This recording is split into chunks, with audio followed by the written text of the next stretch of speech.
Assalamualaikum warahmatullahi wabarakatuh. Perkenalkan, nama saya Syahda Safira. Saya dari Fakultas Hukum Unisba.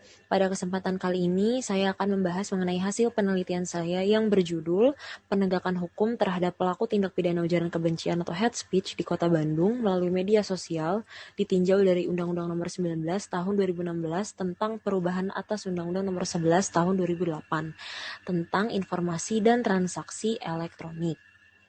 Berbagai macam keunggulan dan kemudahan ditawarkan oleh media sosial untuk melakukan interaksi kepada semua orang. Media sosial yang selayaknya berguna untuk membangun kebebasan berpendapat dan solidaritas demokrasi justru digunakan sebagai alat penyebar ujaran kebencian.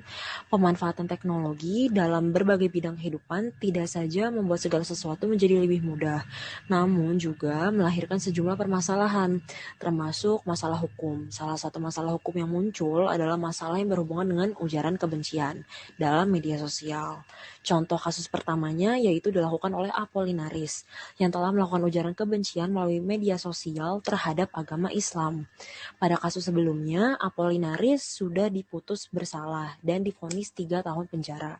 Dan perlu diketahui, Apollinaris merupakan orang dengan background pendidikan yang baik. Apollinaris pun diketahui sebagai salah satu lulusan Institut Teknologi Bandung dengan konsentrasi jurusan teknik mesin. Ia juga mendapatkan S2 di Jerman dan telah menyelesaikan pendidikan S3-nya di Kanada. Kemudian ada contoh kasus kedua mengenai ujaran kebencian yang dilakukan oleh mantan Wakil Ketua Kadin Jawa Barat yang didakwa melakukan ujaran kebencian melalui ITE. Doni tidak memiliki hak atau alasan hukum untuk melakukan perbuatan ujaran kebencian tersebut. Dan kalimat serta kata-kata yang diposting dalam WhatsApp grup Kadin Jawa Barat tersebut ditujukan untuk menimbulkan rasa kebencian atau permusuhan individu di kalangan, sehingga ia diancam sebagaimana diatur di dalam pasal 45A ayat 2 Jungto pasal 28 ayat 2 UU ITE. Dan perlu diketahui juga, Doni Mulyana Kurnia ini diketahui telah menyelesaikan pendidikan S1 jurusan teknik arsitekturnya itu di Institut Teknologi Bandung. Dan dari kedua kasus tersebut terdapat hal menarik yang terjadi di Kota Bandung. Sebab masing-masing dari kedua pelaku tindak pidana ujaran kebencian memiliki background pendidikan yang sangat baik, sekaligus mengemban profesi dan atau jabatan yang terhormat, sehingga diharapkan akan lebih sadar dan taat terhadap hukum. Namun ironisnya, kedua hal tersebut tidak dapat menjamin seseorang untuk tidak melakukan ujaran kebencian, meskipun di dalam hukum terdapat sanksi sebagai kekuatan memaksa agar orang taat pada hukum. Namun hal ini tidak menjadi jaminan tegaknya hukum. Dan Kota Bandung berperan cukup besar pada terjadinya ujaran kebencian yang ada hingga saat ini di Jawa Barat, sebab Kota Bandung sebagai ibu kota dari Provinsi Jawa Barat, sehingga diharapkan dapat menjadi contoh untuk daerah lain agar menerapkan etika anti ujaran kebencian terutama dalam media sosial. Warganet di Kota Bandung juga dituntut untuk cerdas dalam menggunakan media sosial.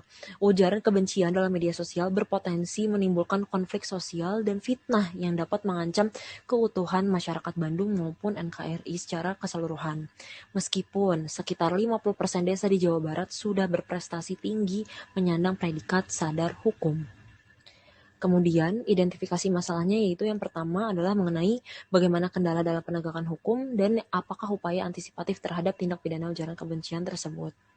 Dan hasil analisisnya yaitu berdasarkan statistik kasus ujaran kebencian melalui media sosial di Kota Bandung, diketahui pada tahun 2017 terdapat 54 kasus mengenai ujaran kebencian dan pada tahun 2018 terdapat 60 kasus, 2019 73 kasus dan pada hingga November 2020 terdapat 77 kasus. Kemudian kendala dalam penegakan hukum terhadap pelaku tindak pidana ujaran kebencian, yaitu yang pertama sulitnya pengumpulan data tersangka pelaku ujaran kebencian, yang disebabkan pelaku biasanya akan menggunakan identitas palsu atau meminjam identitas orang lain, dan atau alat bukti atau barang bukti yang digunakan pelaku langsung dapat dihilangkan dengan cara menghapus data atau konten yang diposting dalam akun palsu di media sosial. Kemudian yang kedua, belum adanya unit khusus yang menangani kasus-kasus cybercrime di Polrestabes Bandung. Karena saat ini Polrestabes Bandung yang ditugaskan menangani kasus tentang ujaran kebencian atau cybercrime pada umumnya ditangani oleh unit Tipiter atau tindak pidana tertentu.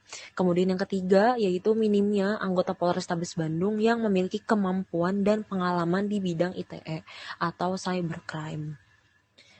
Kemudian yang keempat, kendalanya yaitu keterbatasan perangkat atau alat-alat khusus cybercrime yang dimiliki oleh Polrestabes Bandung untuk menunjang sarana dan prasarana polisi dalam mengungkap tindak pidana ujaran kebencian melalui media sosial.